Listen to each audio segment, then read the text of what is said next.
तो दोस्तों आज के इस वीडियो में हम बात करने वाले हैं एमए हिंदी साहित्य के फर्स्ट सेमेस्टर के हिंदी साहित्य का इतिहास वाले पेपर के बारे में, जो है भारतेंदु युग से आज तक वाला पेपर। ठीक है, तो इसमें कुल मिला के 10 प्रश्न थे और इनमें से किन्हीं 5 प्रश्नों के उत्तर आपको देने थे। जैसे कि पहला प्रश्न था भारतेंदु युग की कविता में निहित जो राष्ट्रीय चेतना है उस पर प्रकाश डालिए। दूसरा प्रश्न था छायावाद के नामकरण एवं उसकी उपलब्धियों का मूल्यांकन कीजिए।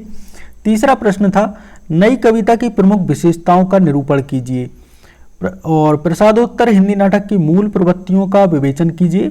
और प्रेम चंदोत्तर जो हिंदी कहानी है उनकी प्रवृत्तियों पर प्रकाश डालिए। इसके बाद जो छठा प्रश्न था वो था हिंदी के आत्मकथा लेखन पर प्रकाश डालिए। संस्मरण और रेखाचित्र में क्या अंतर है स्पष्ट करते हुए संस्मरण का विकासात्मक परिचय दीजिए।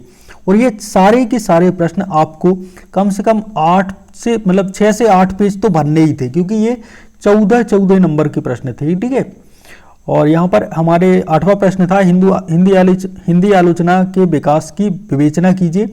और साहित्योत्तर इतिहास है, ठीक है, इतिहासकार के रूप में जो आचार्य रामचंद्र शुक्ल है उनके महत्व पर प्रकाश डालिए। ठीक है, साहित्य इतिहासकार जो रामचंद्र शुक्ल है उनके महत्व पर प्रकाश डाला था। और आधुनिकता जो बाद है उसकी प्रमुख प्रवृत्तियों का विश्लेषण कीजिए।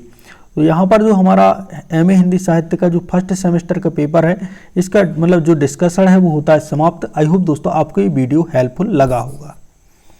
अब लगा हो या ना लगा हो, आपको एक बात तो मैं यहाँ पे बता दूँ, इसका जिसको भी चाहिए सॉल्यूशन तो कमेंट करो।